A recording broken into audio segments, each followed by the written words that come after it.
Bonjour, bonsoir, ici F5LGW, Stéphane, qui vous présente le M5 Stack, petit boîtier autonome avec différentes applications radio-amateurs qu'a réalisé Armel F4HWN.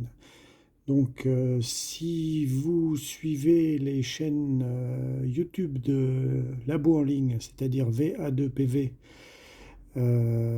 vous avez peut-être vu les dernières vidéos qu'il a publiées où il a procédé à l'interview de moi-même, F5LGW, et de Armel, F4HWN. Donc, si vous ne les avez pas vus, je vous invite à aller regarder sur YouTube la chaîne lamboenligne.ca ou VA2PV, son indicatif. Et comme ça, vous verrez deux vidéos explicatives très intéressantes sur le RRF. Dans ces vidéos, nous avons évoqué le RRF Remote, application développée orientée radio amateur, application libre de droit et open source développée par Armel, F4 Hotel Whisky Novembre, sur la plateforme de développement M5 Stack. Donc je vous rappelle ce que c'est qu'un M5 Stack. Vous le voyez sous les yeux, ça mesure 5,4 sur 5,4 cm. Dans sa version la plus simple, ça fait à peine 3 cm d'épaisseur. Le M5 Stack, à l'intérieur, vous avez un ESP32 comme un Arduino. Ça se programme donc à partir des librairies Arduino, sauf que par rapport à l'Arduino, vous n'avez pas le circuit imprimé apparent. Vous n'êtes pas obligé de rajouter des shields ou des hâtes pour avoir du réseau, du Wi-Fi, et vous n'avez pas de fil Legrand qui sortent.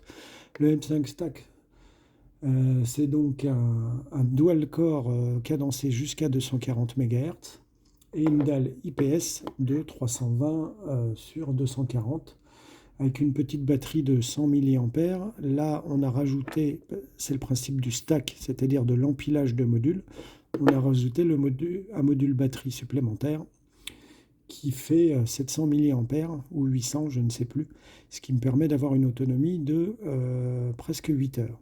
Vous voyez sur les côtés qu'on a les GPIO de l'ESP32, soit par prise Legrand femelle ou mâle. Comme ça, si jamais vous voulez rajouter autre chose, vous en avez la possibilité. Vous avez là le lecteur de carte micro SD pour avoir encore plus de mémoire ou de ressources, puisque à l'intérieur, vous avez déjà une mémoire flash de 16 mégabits, c'est-à-dire 16 mégas, pour mettre plein de programmes.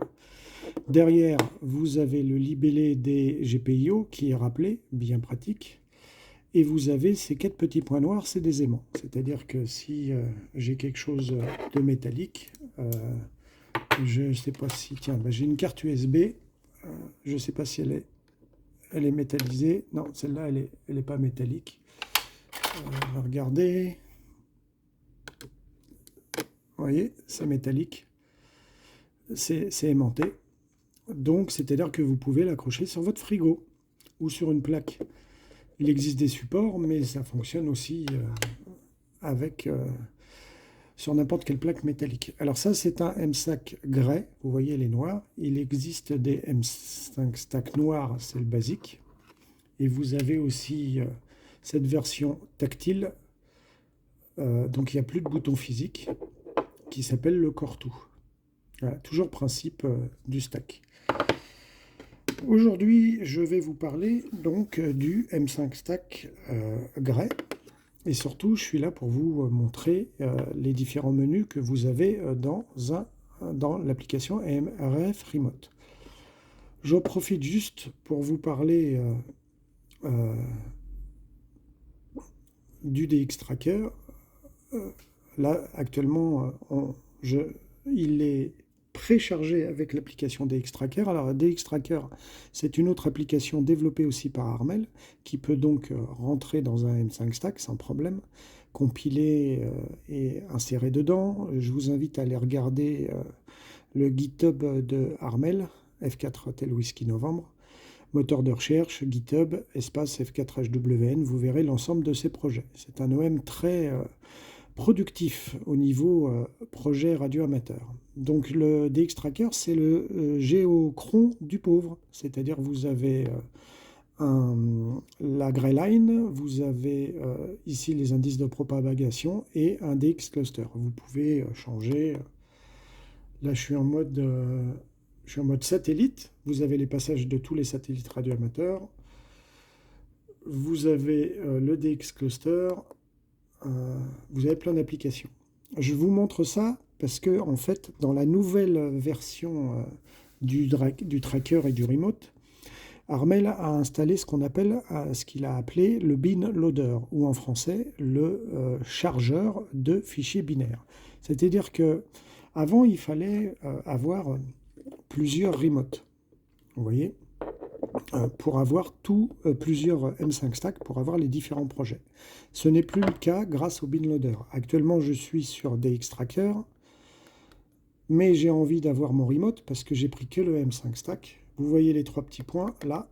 Hop, j'appuie sur le bouton central et je peux choisir les applications que j'ai préchargées.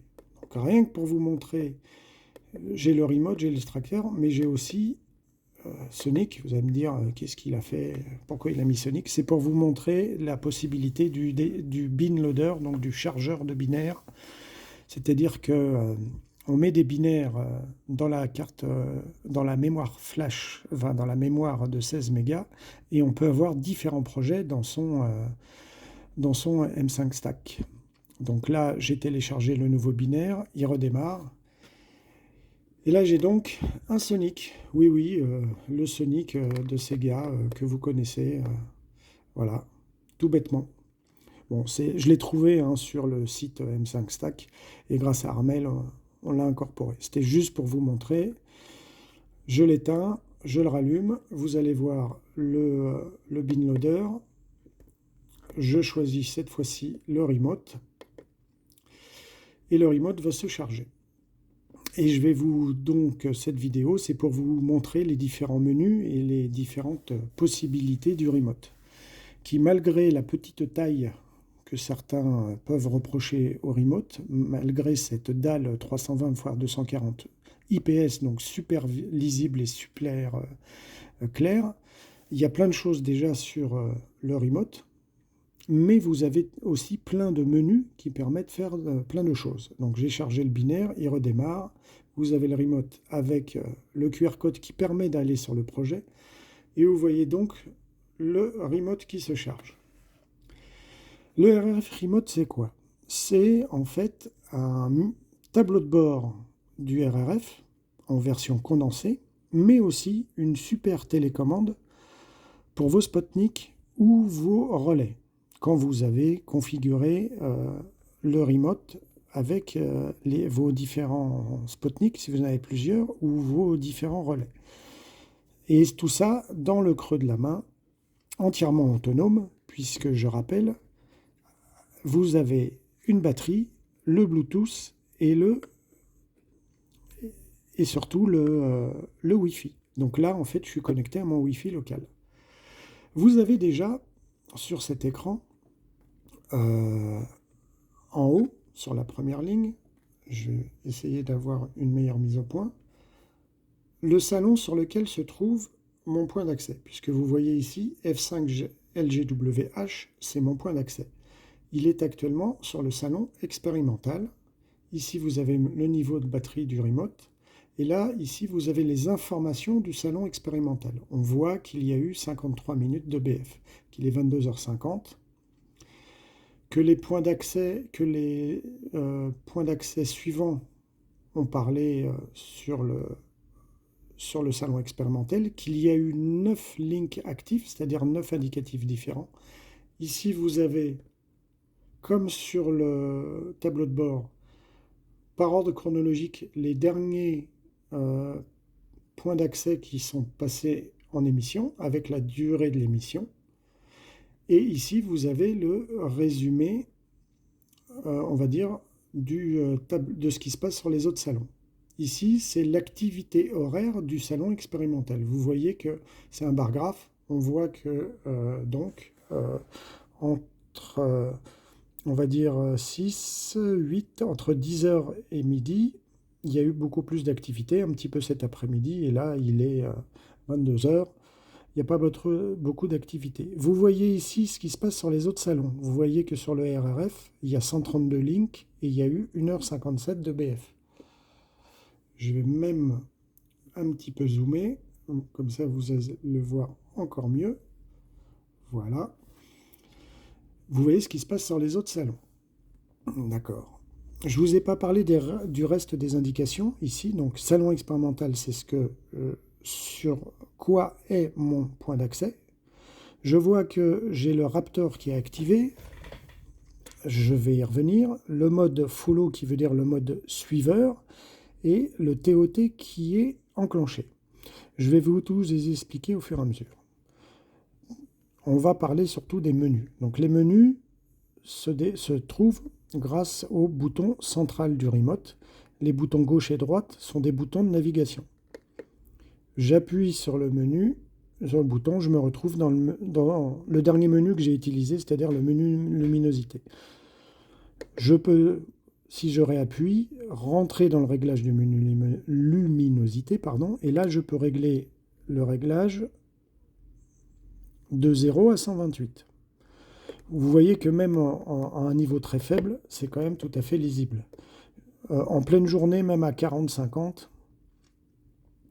c'est très très lisible. C'est une dalle IPS, donc c'est comparable à ce que vous avez sur les meilleures tablettes actuellement sur le marché. Vous voyez, on est presque à 100. Et 128, le maximum, je vous assure qu'en plein soleil, on le voit. Donc bon, je vais revenir à un niveau assez élevé, de manière à ce que ça soit lisible pour tout le monde. Voilà. Et je vais rezoomer aussi.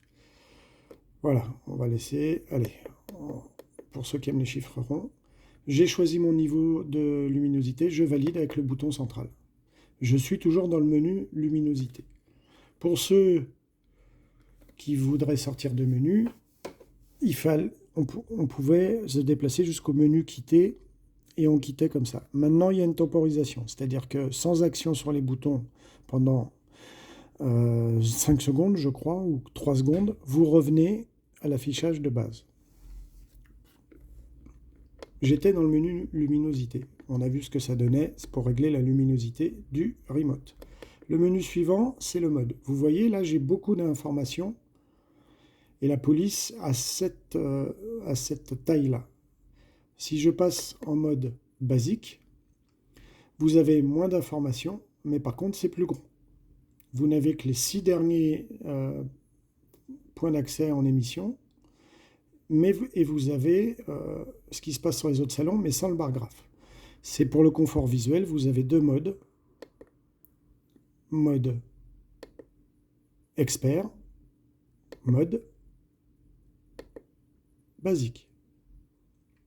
Voilà. Je pense que c'est très simple de comprendre ce que c'est que les différents modes. C'est au gré de chacun. S'il y en a qui veulent avoir plus d'informations, c'est un peu plus petit. S'il y en a qui veulent plus gros, mais vous avez moins d'informations, vous l'avez. Vous voyez là, on voit ce qui se passe sur le salon international. Il y a eu une émission. Ça change de couleur. Donc le mode, c'est ça. Quitter, c'est quand on veut quitter un menu. Avant, on va jusqu'au menu quitter, on cliquait sur quitter. Grâce à la temporisation qu'a installée Hermel, maintenant, on quitte les menus automatiquement.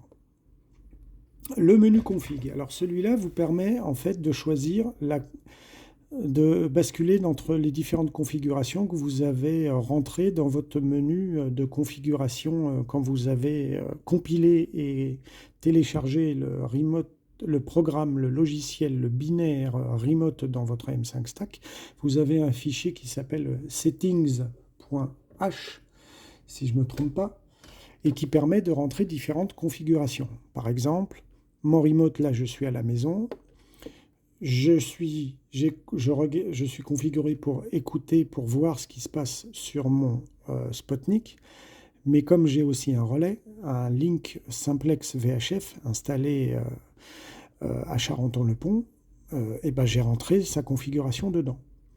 Mais comme aussi ça m'arrive d'être en portable, c'est-à-dire d'être à l'extérieur avec mon téléphone portable, et d'être aussi sur d'autres endroits où j'ai du Wi-Fi à disposition, eh bien j'ai rentré ces configurations. Je vous montre.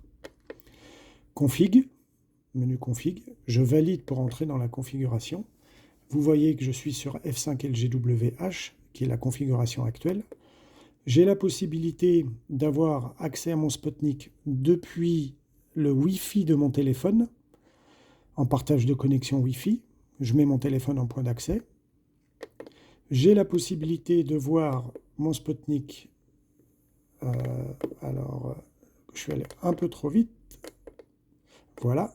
Depuis un autre Wi-Fi. J'ai la possibilité de voir ce qui se passe sur mon point d'accès, ZSO.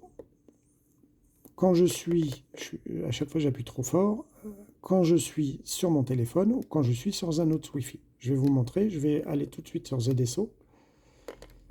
Voilà, je valide avec le bouton du milieu et vous allez voir que ça a changé. Le point d'accès ZSO est sur le salon technique. C'est confirmé ici, ZSO. Il a le Raptor activé. Je suis en mode follow. Alors le mode follow, je vais y revenir. Et il y a aussi le TOT, c'est-à-dire l'anti-bavard qui est activé sur le remote. Voilà, donc là on voit ce qui se passe sur mon point d'accès.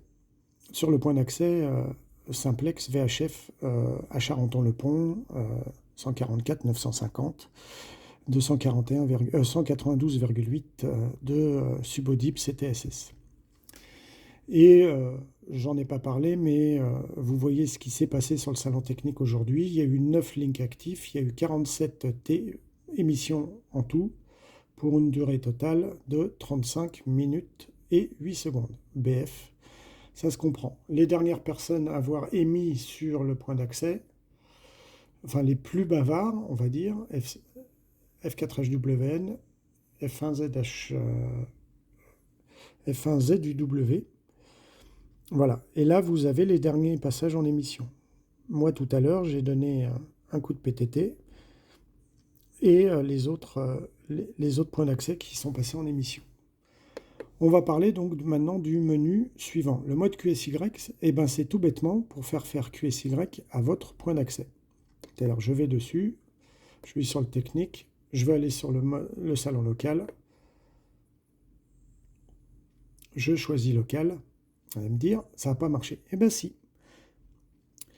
Vous voyez, mon point d'accès à Charenton, il est passé sur le mode local. Je n'ai pas eu besoin d'utiliser une interface web, je n'ai pas eu besoin de prendre un TX et de composer une tonalité subaudible, un DTMF, le DTMF correspondant au salon local. Je l'ai fait directement à partir de mon remote. C'est donc une télécommande. Parce que en fait, quand vous installez le remote, vous avez aussi un petit script JavaScript que vous téléversez, que vous uploadez sur votre Spotnik ou sur vos points d'accès, si vous en avez. Et ça permet au remote de dialoguer directement avec. Voilà. Donc là, j'ai fait faire QSY au salon, à mon point d'accès de Charenton, à distance, depuis la maison. J'aurais pu le faire si j'étais à l'extérieur, connecté sur mon téléphone ou sur n'importe quel Wi-Fi que j'aurais préalablement configuré dans le remote. Voilà.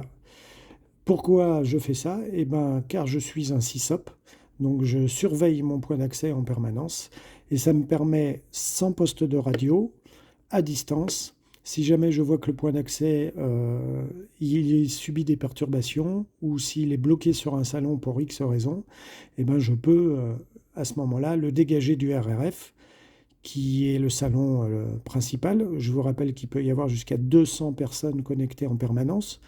Donc vous imaginez bien, si j'ai des perturbations en entrée sur mon point d'accès, je perturbe 200 points d'accès dans le monde qui retransmettre ce qui se passe sur mon point d'accès. Donc grâce à ça, je peux dans un premier temps, faire QSY à mon point d'accès, à mon Spotnik, depuis ce petit boîtier. On continue dans les menus. QSY, vous l'avez vu. Alors le mode follow, en fait, qui s'active pareil, off ou on, vous le voyez, c'est répété en haut. C'est-à-dire, en fait, mon remote suit exactement ce qui se passe sur mon point d'accès. Mon point d'accès, il était sur le technique. Vous voyez, maintenant, il est sur le RRF.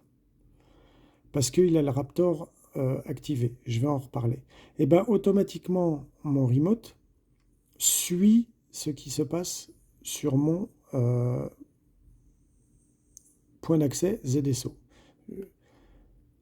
C'est-à-dire qu'il suit le RRF. C'est-à-dire ce que je vois ici, c'est ce qui s'est passé ou ce qui se passe sur le RRF. Si je retire le mode follow, je le mets à off, voilà,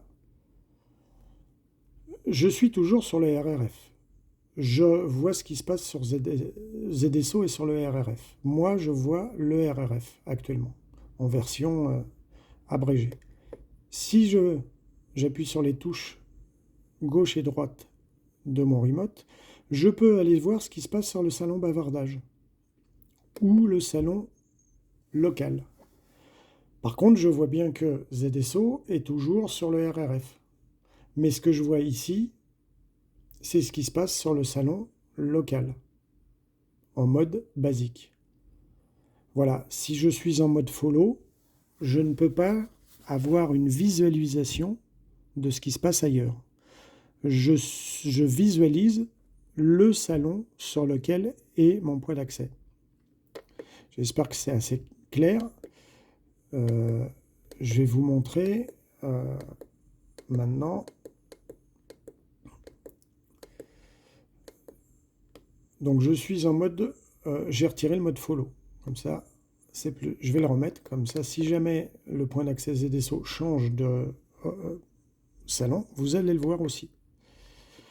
Je mets le follow on. RRF, ZSO, Raptor, follow, TOT, et on voit que actuellement F5 VMH vient de parler, c'est répété ici. Et vous avez vu, il y a eu des champs, il y a F4BOH qui parle, vous le voyez aussi ici. Et vous avez le temps le point d'accès F4BOH, puisque c'est pas forcément F4BOH qui parle dessus, puisque c'est un point d'accès VHF. On continue dans les menus. Juste après, vous avez le Raptor. Donc le fameux Raptor, pareil, j'appuie, je tombe dans le sous-menu, je l'active ou je le désactive. Vous le voyez ici. Vous allez me dire à quoi sert le Raptor. Alors, pour vous expliquer plus simplement, c'est pareil, hein, le Raptor, vous pouvez l'activer avec le DTMF d'habitude sur la voie radio. Vous pouvez l'activer depuis l'interface web de votre relais ou de votre Sputnik en vous connectant à l'adresse IP. Grâce au remote, je n'ai absolument pas besoin de radio. Je l'active à distance. Je n'ai pas besoin de composer le code DTMF 200, qui est le code DTMF par défaut du Raptor. Le Raptor, qu'est-ce que c'est ? Le Raptor, c'est une sorte de scanner. C'est-à-dire que quand il est activé, le point d'accès ZSO va automatiquement faire QSY de manière tout à fait transparente et un peu de manière aveugle pour les différents utilisateurs qui écouteraient sa fréquence de sortie, va automatiquement faire QSY sur le salon où il y a actuellement un QSO de l'ABF. Donc, il était sur le technique il y a quelques minutes, il a automatiquement fait QSY sur le RRF. Donc je vous rappelle que le Raptor, là aussi, a un fichier de configuration qui permet soit de l'activer à certaines heures, comme je le fais actuellement sur le point d'accès ZSO, parce que c'est un point d'accès simplex. Mais en journée, s'il se promène, c'est un peu embêtant, puisque je vous ai dit c'est en mode aveugle, c'est-à-dire que vous ne savez pas quand le Raptor fait faire QSY au point d'accès, sur quel salon vous êtes, sauf si vous avez le réflexe de faire étoile en mode DTMF, et là vous avez la synthèse vocale qui va vous indiquer les constantes, on va dire, du point d'accès, c'est-à-dire sa fréquence, son DTMF, et surtout quel est le module actif, c'est-à-dire quel est le salon actif. Donc je vous invite, quand vous êtes sur une fréquence d'un point d'accès que vous ne connaissez pas ou que vous n'avez pas l'habitude d'utiliser, mais vous savez que c'est un point d'accès, un relais, un transpondeur RRF, je vous invite à faire toujours étoile. Comme ça, vous saurez tout de suite sur quel salon il est. Vous allez l'entendre et vous saurez, quand vous appelez, où vous allez être émis, renvoyé. Si vous êtes... Parce que il peut y avoir quelques minutes avant vous, mais vous ne le savez pas, avant d'allumer votre poste, quelqu'un qui a fait faire QSY au point d'accès. Et vous n'êtes plus sur le salon d'appel principal RRF. Vous êtes peut-être sur le local, le bavardage, l'expérimental. Donc ce réflexe de faire étoile, c'est toujours très intéressant. Le Raptor vous permet donc de scanner les salons et d'automatiquement faire QSY à votre point d'accès ou votre Spotnik. Donc c'est très pratique sur un Spotnik à la maison, parce que vous embêtez personne, il n'y a que vous qui écoutez votre Spotnik. Sur un relais, la journée, c'est très compliqué pour l'utilisateur pour s'y retrouver. Donc moi, je le fais le soir à partir de 21h jusqu'au lendemain matin 6h, puisque normalement à ces heures-là, il y a beaucoup moins de monde. Voilà, ça permet d'avoir différents QSO. Voilà à quoi sert le Raptor. Le remote permet de l'activer de manière transparente à distance. Après, vous avez le mode perroquet. Là aussi, si j'appuie, je vais faire passer à distance mon point d'accès sur le mode perroquet. Je ne vais pas le faire parce que ça se trouve, il y a des gens qui écoutent le QSO sur le RRF. Ça serait un peu embêtant. Pour vous faire la démonstration, je vais faire autre chose, c'est-à-dire que je vais revenir sur le menu config. Je vais aller sur mon hotspot, Spotnik. Voilà. Maintenant, j'écoute mon Spotnik. Je vais aller sur le mode Raptor. Je vais le retirer. Voilà, vous voyez qu'il n'y est plus. Pour l'instant, j'écoute le RRF. Et si je monte le son du poste,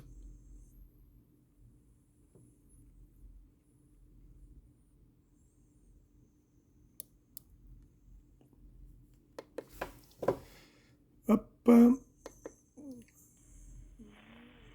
Raptor activé. vous l'entendez. Hop, Raptor, je vais retirer mon Raptor. Raptor désactivé. Voilà, hop. Alors comme j'ai coupé la chic tout à l'heure, il n'a pas trop aimé. Et je vous montre le mode perroquet, pareil. Je l'active. Activation, répéteur perroquet. Alors, le répéteur perroquet, qui est accessible sur tous les Spotnik et sur tous les points d'accès, vous permet en fait de réémettre votre transmission. C'est très pratique, là aussi, quand vous êtes en portable, mobile, à une certaine distance d'un point d'accès, qu'il n'y a pas de QSO dessus. Vous composez le 95 en DTMF, donc grâce au remote, je n'ai pas eu besoin de le faire. Et vous pouvez donc, avec ce mode perroquet, DTMF 95, entendre comment le point d'accès, le relais, le transpondeur vous entend. Je vous en fais la démonstration immédiatement. Je suis en mode perroquet sur mon Spotnik. Je vais émettre et vous allez entendre mon point d'accès qui va me retransmettre. Ici F5LGW et c'est mode perroquet. Le petit K. Ici F5GW et c'est mode perroquet. Voilà.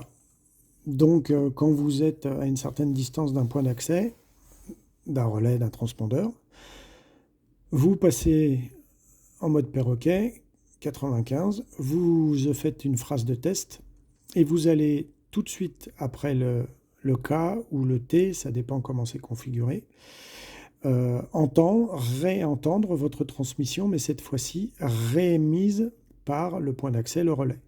Donc vous allez savoir avec quelle de quelle manière vous êtes entendu par ce point d'accès. Ce qui permet aussi de faire des réglages de niveau BF sur votre poste, savoir si vous avez du souffle sur votre modulation. C'est très pratique le mode perroquet. Donc, je vais retirer le mode perroquet. Activation, répéteur perroquet. Bon, il l'a remis, c'est embêtant, hein. C'est normal le mode perroquet. Vous avez que off ou on, vous n'avez pas de off ou on. C'est soit vous passez sur le mode perroquet, soit vous le retirez. Donc, on a vu le mode perroquet, je vais vous parler du juste après, j'étais là, le mode SysOp. Alors le mode SysOp, quand vous avez un relais, un point d'accès à Spotnik, c'est très pratique. Vous avez différentes fonctions, là aussi, qui sont personnalisables, ça se configure. C'est pour les SysOp. Là, je peux faire un scan rapide, c'est-à-dire c'est la même chose que le code 201 quand le Raptor est installé dans votre point d'accès. Ça me permet de savoir s'il y a un QSO. Pas de QSO en cours. Sur un autre point d'accès. C'est comme si je faisais le code 201 DTMF. Libre, c'est parce que je ne l'ai pas programmé. Reboot, c'est si je voulais refaire rebooter mon relais ou mon Spotnik à distance. Là aussi, j'ai pas besoin de DTMF. L'adresse IP, si j'appuie dessus. 192-168-1.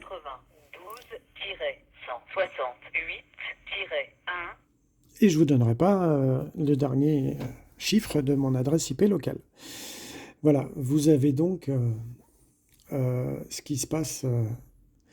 Vous pouvez avoir l'adresse IP de votre point d'accès. L'adresse IP locale, j'entends bien. C'est-à-dire que si vous êtes sur un routeur, une box, vous aurez cette adresse-là. Vous n'aurez pas l'adresse IP de la box.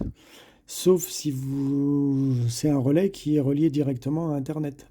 Mais la plupart du temps, on a un routeur, on a une box, un dongle Wi-Fi 4G. C'est cette adresse-là que vous aurez, l'adresse IP locale. Voilà. Donc, on a fait le mode SysOp. Pardon, j'y reviens. Voilà, c'est des fonctionnalités supplémentaires pour les SysOp. Tout ça, c'est programmable par le script. Voilà.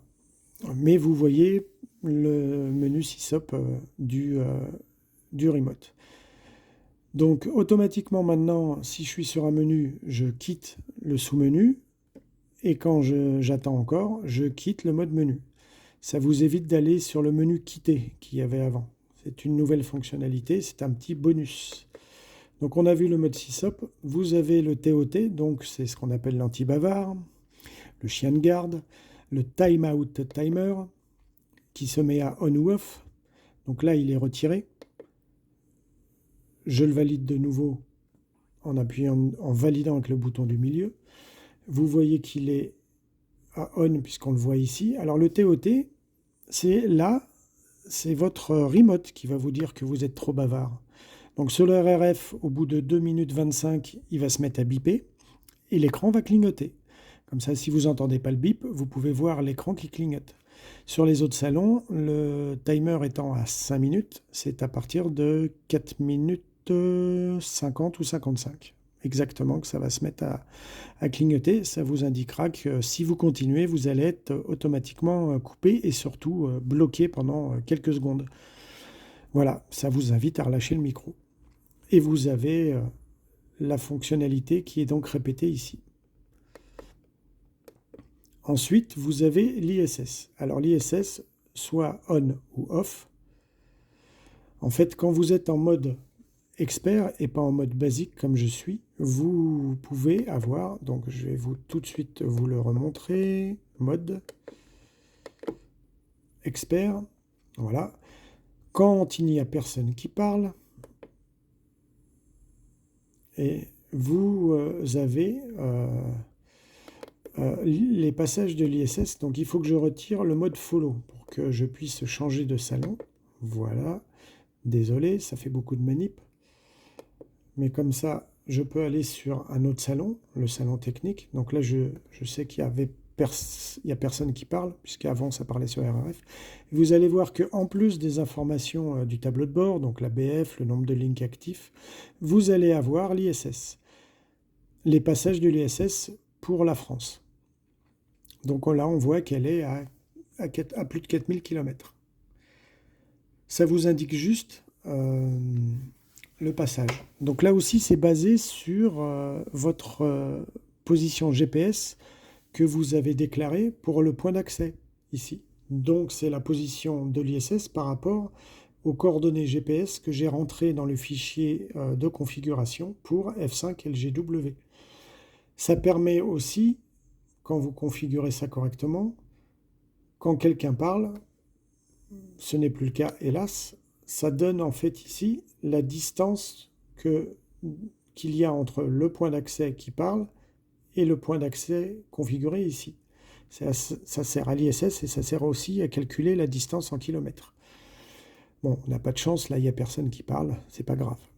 Donc je vous ai montré, justement, il fallait qu'il y ait quelqu'un qui parle, qui ait un petit coup de PTT, juste au moment où je quittais le menu. C'est toujours comme ça hein, quand on fait une vidéo. Donc on a vu l'ISS, j'y reviens, je le mets à off, voilà. Qu'est-ce qu'il y a après le menu ISS? Il y a le menu couleur, parce que vous voyez là j'étais en bleu, mais le remote, vous pouvez le mettre en turquoise, en vert, en orange, en marron, en gris, en crépuscule, donc c'est un dégradé de couleur crépusculaire. Je reviens dessus, hop, crépuscule, forêt, donc là c'est un dégradé de vert.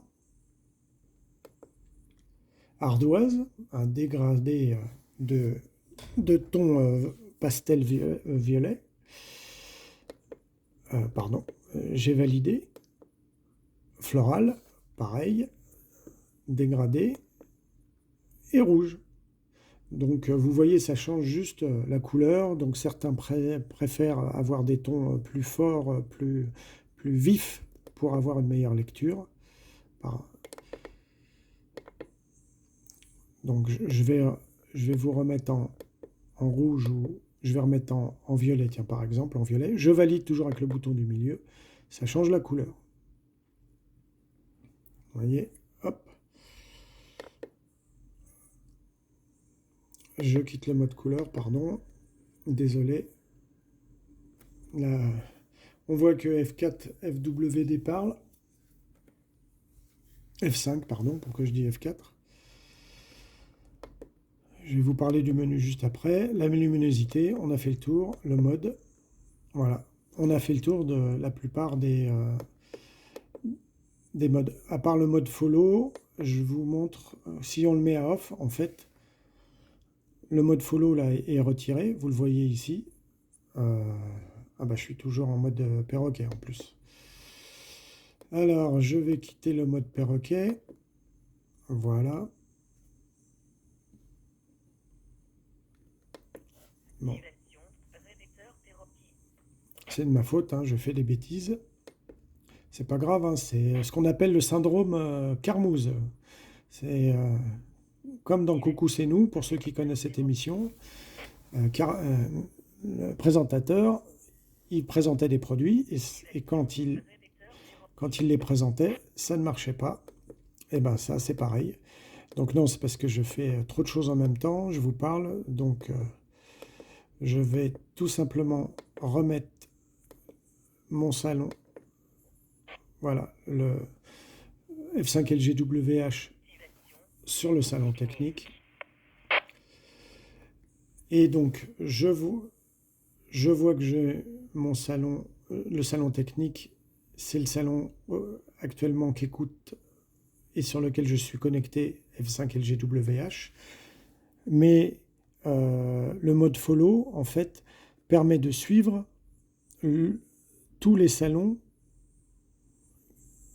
qui sont actuellement sur mon point d'accès. C'est-à-dire là, je suis sur le technique.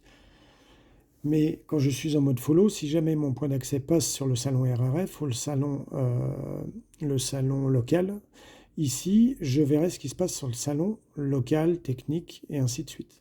Quand je ne suis pas en mode follow, en fait, je peux aller regarder ce qui se passe sur les autres salons, sans changer de salon mon point d'accès. Je vous montre. Je vois que ça parle sur le salon RRF. Je vois donc quel est le point d'accès ou le hotspot qui parle sur le salon RRF, les données du salon RRF, ici, et pourtant vous voyez bien que mon point d'accès F5LGWH est resté sur le salon technique.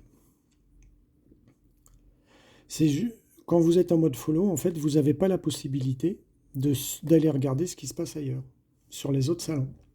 Là, je vois ce qui se passe sur le salon bavardage. En fait, le mode follow, le mode suiveur, l'affichage du RRF est lié, vous affiche le salon que écoute ou sur lequel est votre point d'accès ou est votre relais. Voilà, l'affichage est lié au salon qui est actuellement en service sur votre point d'accès. Quand vous n'êtes pas en mode follow, vous pouvez aller voir les données des autres salons. Je peux aller voir ce qui s'est passé sur le salon local. Alors que mon point d'accès est sur le salon technique. C'est à ça que sert le mode follow. Voilà, je remets le mode follow on. Je me retrouve automatiquement sur le salon technique, puisque mon point d'accès est sur le salon technique. Je ne peux pas aller sur un autre salon. Vous voyez, les boutons sont inactifs puisque je suis en mode follow. Par contre, je peux toujours faire un QSY à distance sur un autre point d'accès, sur un autre salon, pardon. J'espère que je suis assez clair. Je suis en mode QSY. Je sais que ça parle sur le salon RRF. Ça vient de parler sur le salon RRF. J'étais sur le salon technique.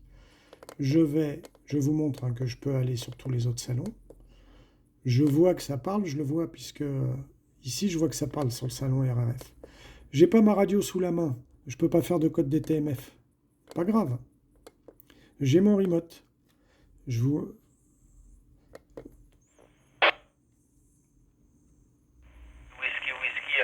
Attention, réseau des répéteurs francophones. Voilà, j'ai fait changer mon Spotnik sur le salon RRF. Donc je baisse un peu le son puisqu'il y a un QSO. C'est ce que je vous disais tout à l'heure, grâce au menu QSY, je peux aller faire QSY sur le salon que je veux à distance. Ça me permet de protéger mon relais aussi en cas de perturbation, mais si jamais j'ai pas ma radio sous la main, et ben grâce à mon remote, je peux le faire. C'est une des possibilités. Voilà, j'espère que j'ai pas été trop confus, j'espère que vous n'êtes pas endormi, j'espère qu'au bout de 40 minutes, vous avez eu la patience de regarder cette petite vidéo. En tout cas, une fois de plus, il faut remercier F4 Hotel Whisky Novembre, Armel de Paris 15, qui a donc programmé cette plateforme M5 Stack avec différentes applications radio amateurs. C'est le RRF Remote. Je vous ai montré en changeant que vous avez aussi le DX Tracker. Voilà, je vais faire la mise au point. Il a développé aussi une autre application pour les possesseurs d'IC705. C'est un vumètre analogique. Alors, vous n'avez pas une vraie aiguille, vous avez le dessin d'une vraie aiguille. Si vous êtes nostalgique et que vous avez un IC705, grâce au Bluetooth du 705, vous avez sur le remote une belle aiguille analogique qui vous donne le S-mètre avec une aiguille. Voilà. Écoutez, si vous avez eu la patience, comme je le disais, de regarder jusqu'au bout, tant mieux. Pour les autres, eh ben, c'est pas grave, ça sera pour la prochaine fois. C'était F5LGW, j'espère que ce petit tour des menus du RRF Remote de Armel F4HWN vous a plu et je vous dis à très bientôt pour une prochaine vidéo.